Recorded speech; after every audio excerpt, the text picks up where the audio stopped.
Okay, hello again and again, dear grade 12 social science students.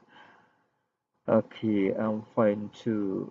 As I promised you on the previous video on Unit 2, grade 9 and 12, today I will start Unit 3, which is very important, significant unit.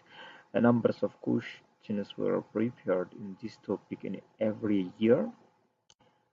ስለዚህ ከባለፈው እንደተነጋገርነው ዛሬ ምዕራፍ 3ን እንጀምራለን ማለት ነው። በጣም ጠቃሚ ምዕራፍ ነው። ስለ ጥንታዊ ኢትዮጵያ ታሪክ የሚያወራን ነው። በዚህም በርካታ ጥያቄዎች ይዋጡበታል ማለት ነው። ስለዚህ በተለያየ ኮንቴክስት አላቸው ብያለሁኝ። ከ2002 እስከ 2016 አሰባስቤያለሁ። በ2016 8 ጥያቄ ተዋጡበታል ማለት ነው። በጥቅሉ ወደ 49 ጥያቄዎች እናያለን። ሌሎች 41 ጥያቄ ይኖረናል ከ2016 ውጭ ያሉ ደግሞ ከ2002 እስከ 2015 ማለት ነው። ስለዚህ እንደተለመደው በአዲሱ ካሪክለም ኮንቴንቶች ምን ናቸው? ግሬድ 9 ዩኒት 3 which is peoples and status in Ethiopia and the Horn of Africa to 13th century. Learn from that languages, religions, peoples of the language family with the same ritual, with the same topic than major religions of Ethiopia. Likewise, major religions of Ethiopia, grade 11, the same topic. Settlement pattern, pre-Aksumite state, here is pre-Aksumite state, Aksumite kingdom, Zagwe. Then with the same topic, Zagwe, then the Sultanate of Shawa. ብሎ ይጨርሳል ማለት ነው። 11 ስንሄድ 9 ሚስተር ተመሳሳይ ነው። ቤተ እስራኤል ዳሞት ምናምን ይላል። በዚህም በ9ም አለ። ኤንዋይ እነዚህ ላንጉዌጅስ ሜጀር ሪጅንስ ሴተልመንት ፓተር አክሱማይት ዛጉዌ ሸዋ የሚሉ ነገሮች በዚህ ምዕራፍ ተካተዋል በአዲሱ ማለት ነው። ተመሳሳይ ቶፒክ ነው።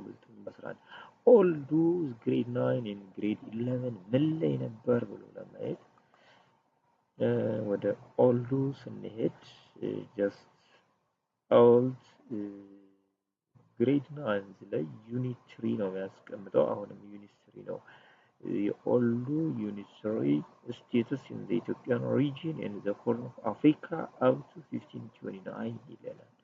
እንደዚህ ብሎ ዛጉዌ ላይ ይጀምራል። ምክንያቱም ከባለፈው ካየነው አክሱምን ወደ ዩኒት 2 ላይ ነው ያስቀምጣት ከኤሸንቱ ጋር አሁን ከዚህ ግን በአዲሱ ዛጉዌን ወደዚህ አክሱምን ወደዚህ አምጥቶ ፕሪ-አክሱማይት አክሱም ብሎ ያስቀምጠዋል ማለት ነው። ስለዚህ ዛጉዌ ዘ ክርስቲያን ሃይላንድ ኪንግደም አንደር ኢኮኖሚ አምላክ ፒፕልስ ኤንድ ስቴትስ ኢን ዘ ኢትዮጵያን ሪጅን አፕ ቱ ኤንድ ዘ ሆርን አፕ ቱ 1529 ዘ ዶሚናንስ ኦፍ ዘ ክርስቲያን ሃይላንድ ኪንግደም ኦቨር ዘ ኢትዮጵያን ሪጅን ኤንድ ዘ ሆርን እያለ እነዚህ ኮንቴንቶች በዚሁ በዩኒት 3 በአዲሱ ያሉ ናቸው። በዚህም ልክ በዩኒት 3 ያስቀምጠዋል ማለት ነው። በኦልዱ ቴክስታቸው በአዲሱም በዩኒት 3 ያው አክሱምን ወዲህ አምጥቶ የጨመራት በአዲሱ 11ም ስንሄድ ዩኒት 5 ላይ ነው የሚያስቀምጠው። በ11ኛ ዘ ኢትዮጵያን ሪጅን ኤንድ ዘ ሆርን ኦፍ አፍሪካ ቱ 1270 ይላል which is 1270 the end of the Zagwe peoples and languages በኢትዮጵያን ሪጅን ከዚህ ላይ ነው የሚያስቀምጠው። አሁን በ11ኛ ቴክስታችሁ በዩኒት 5 ያው ወደ 3 ያመጣው አክሱማይት ኪንግደም ዛጉዌ ብሎ በዚህ በዩኒት 5 ላይ ያስቀምጣው በኦልድ ቴክስታችሁ ግሬድ 11 ማለት ነው። ስለዚህ የዛን ዩኒት 3 የዚህን ዩኒት 5 በአንድ ላይ ጨምቀው በኒው ቴክስት ዩኒት 3 ላይ ያስቀምጠውታል ማለት ነው። ሶ ፈጠን እያልን እንሄዳለን በርካታ ጥያቄዎች ስለሆኑ ዩኒት 3 ግሬድ 9 ኤንድ 12 ኢንትራንስ 1660 ደግሞ ቡክሌት ኮድ 241 ነው ያዩት 8 ኮስችን ተዋጥቷል። ስለዚህ መጀመሪያ ላይ ያው ቋንቋዎች ስለሆኑ የሚያስቀምጡልን ስለ ቋንቋ ነው የመጀመሪያው ጥያቄ። To which language or family do the Omotic language belongs ይለናል።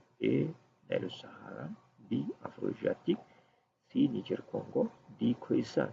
ከቋንቋዎች ላይ አንድ ሁለት እንደዚህ በየዓመቱ ያወጣሉ። ስለዚህ ጥንቃቄ ማድረግ ማየት ነው የሚጠበቅባችሁ ከእናንተ ብልጣብልጥ መሆን ነው። እንዴት ነው የሚዋጣው የሚለው ሶ ኦሞቲክ በየትኛው ይመደባል ነው የሚለባቸው። ስለዚህ ኢትዮጵያን ዘ ሆርን ኦፍ አፍሪካ እንግዲህ ሁለት ሱፐር ፋሚሊ ነው ያለው። እንደዚህ ለይቶ ነው ከዛው ኦሞቲክ ሸት ቤት ይገኛሉ፣ ሴሜቲክ ቤት ይገኛሉ። ስለዚህ ግልጽ ስለሆነ ሁላችሁም አይ ቲንክ ቢ አፍሮ ኤዥያቲክ ነው የምትሉት ማለት ነው። Question number 2, how did Islam spread into Central and Eastern Ethiopia during the medieval period? How did the major regions of Ethiopia, how did Islam spread into Central and Eastern Ethiopia during the medieval period? It was through what? A, the activity of traders and sheikhs. B, the agency of nomadic pastoralists. C, the migrations of Arabian clans. D, Islamic holy war of jihads. ስለዚህ በየትኛው ነው የተስፋፋው?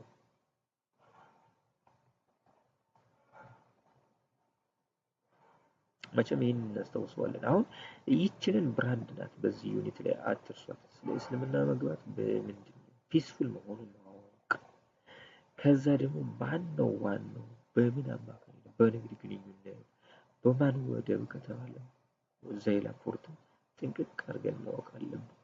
በዛይላ ፖርት ነው በብዛት የገባው። ስለዚህ ትሬደር አክቲቪቲስ ኦፍ ትሬደርስ ኤንድ ሼክስ ይሆናል ማለት ነው። በንግድ ግንኙነት አማካኝነት በዛይላ ፖርት ነው። በአንድ አመት ዛይላን ብሎ ይጠይቀናል። በሌላ መልኩ ደግሞ እንዳርጎ ላይ መጥቶ ይችላል። question number 3, what was the Ethiopian state that had emerged immediately before Aksum ይለናል። before Aksum ይሄ ትንሽ ኮንፊውዥን አለ። ቴክስታችሁ ላይ ያያችኋለሁ። 9 ሌላ 11 ሌላ ትንሽ ኮንፊውዥን አለ። anyway I think based on your grade 9 ይመስለኛል ግሬድ 11 ቴክስት ይመስለኛል። ያ ነው መሰረታችሁ። ከዛ ላይ ቀጥታ ያስቀምጠዋል። just merge before አክሱም ብሎ ማለት ነው። so a ዳማት ነው behold ነው ሲ አዶሊስ ዳማት which one is merged immediately before አክሱም? ማን ነው ሲገምቱት? ዳሞት ናት፣ አዶሊስ ነው፣ ሆልቲ ነው፣ ዳማት ነው። ያው ኦልሞስት ሁላችሁም ትገምቱታላችሁ መልሳችሁ ምን ሊሆን እንደሚችል። so your answer is I think ዳማት ነው የምትሉት ሁላችሁም ዳማት። question number 4, which one of the following is correct about Aksumite state? አክሱም ገባን እንግዲህ ወደ አክሱማይት ጨርሰን ከ2016 ከተዋጡ እሱ አራተኛው ላይ ደርሰናል ማለት ነው። ስምንቱ ጥያቄዎች which one of the following is correct about the Aksumite state? A, its rulers ruled their subject directly. B, it directly inherited the political institution of Punt and Damat. C, it was established by immigrants from Saudi Arabia. D, its expansion was due to the desire to control trade routes.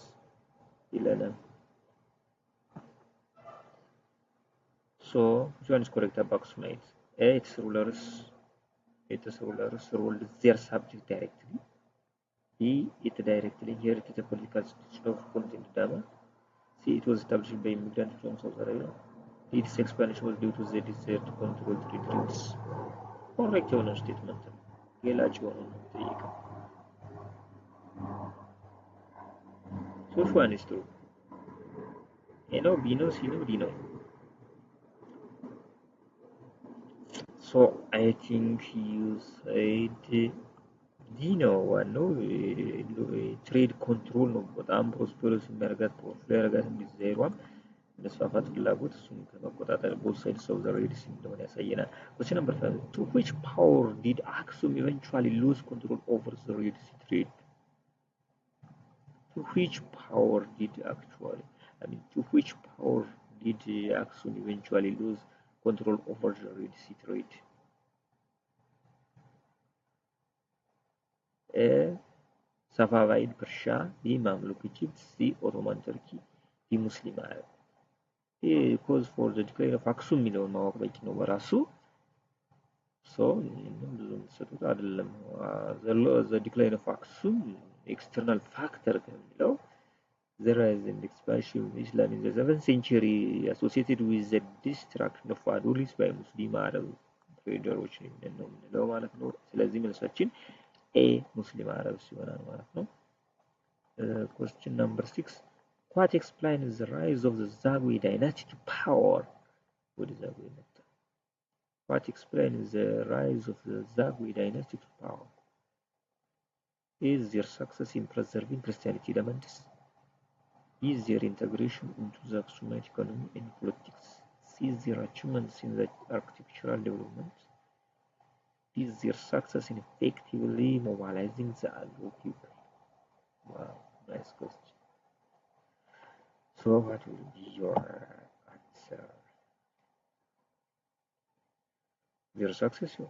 What explains the rise of the Zagwe dynasty to power? Sultan ሊወጣ የረዳው ነገር ምንድነው ነው ባጭሩ? Their success in preserving Christianity elements, their integration into the Aksumite economy and politics, their achievements in architectural development ነው, their success in effective mobilizing the Agwe people ነው።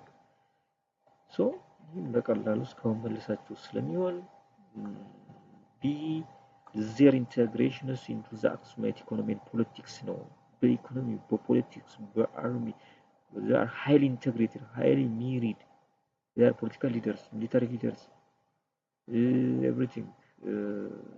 አክሱም አለን አክሱም እንግዲህ አገውኛ የሚችሉ ነው ሲናገሩት ይችሉታል። አገውኛ ተርም ያለው ነው። አክ አገውኛ ውሃ ሽም ደግሞ አማርኛ ውሃ ሽም የሚል ትርጉም የያዘ ነው አክሱም የሚለው በራሱ። ስለዚህ አክሱም is a remixation of Cushitic and Semitic የጥበብ ያረፈባት የሆነ ኩሹስ የሚል ቅልቅል እንደሆነ ያሳየናል። Question number 7. Which one of the following was a cultural features of the Zagwe dynasty? A is the development rules about royal succession. B is the shift of pilgrimage from the Holy Lands to Lalibela. C is the use of Agao language for both court and church functions. D is the continuation of Christianity as the official state religion. So which of the following was cultural features of the Zagwe dynasty nominated? A is the development of rules about royal succession.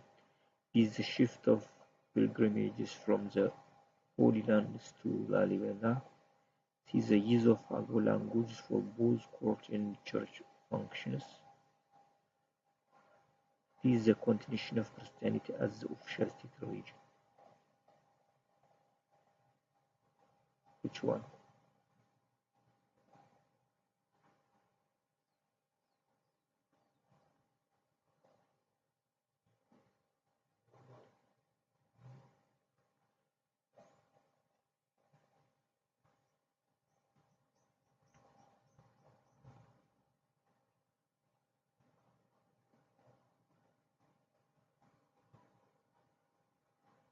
ኦኬ ስለዚህ እነዚህን እስኪ ቼክ አድርጉ። ሁለት ነገሮች ያወዛግባሉ ከቢ እና ከዲ ማለት ነው።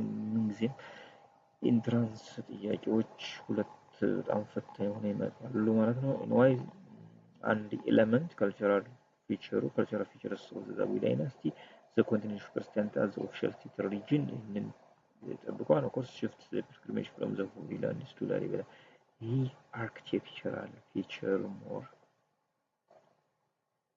the development of ruler no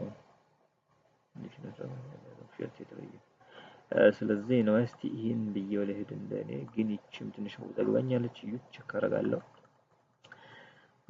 which one of the following accounts for downfall of the Zagwe ወደ መጨረሻው ሲመጣ ወደ ዶwnfall አየን ማለት ነው። what was the cause for the downfall of the Zagwe dynasty in other sense? A. Religious controversy. B. Outbreaks of plague. C. Economic decline. C. Succession struggle. ስለዚህ በቀላሉ ናት መልሶታለች። religious controversy ነው። outbreak of plague ነበር። economic decline ነው። succession struggle ስለዚህ ዲ ነው የምትሉላቸው ምክንያቱም succession ፕሮብሌም ነበረባቸው ኢንተርናል ፕሮብሌም አንዱ እሱ ነበረ። ስለዚህ ቀሪ ቀጣይ 41 ጥያቄዎችን ለመቀጠል ብዙም ቁመናው የለኝም ደከም ስላለኝ በሌላ ጊዜ ብንቀጥለው የተሻለ ነው። እነዚህን ያው ይቅርታ ሙሉውን 50 ማነው 49 ጥያቄዎችን ለመስራት ነበር። ነገር ግን አሁን ኮንዲሽኖች ስላልተመቹ ለሌላ ጊዜ እንገናኝ ማለት ነው። በዚህ ምዕራፍ በሁለተኛ ዙር 41 ጥያቄዎችን በአትሊስት በ50 ደቂቃ እንጨርሳለን ማለት ነው። አሁን ደቂቃው እየረዘመ ሲሄድ መሰልቸት ይመጣል ማለት ነው። ስለዚህ በዚህች ቀን የ2016 ከምዕራፍ 3 የተዋጡ 8 ጥያቄዎችን ሰርተን አቁመናል። ቀጣይ ከ2000 እስከ 2015 ያሉ 41 ጥያቄዎችን እንሰራለን። ብጥር አድርገን እናየዋለን ማለት ነው። በጣም ቤዚክ ነው። ለምሳሌ ቋንቋዎች ላይ ምን ምን ተዋጡ፣ ቋንቋዎች ላይ ብቻ እንኳን ወደ 10 የተለያዩ አይነት ጥያቄዎችን እናያለን።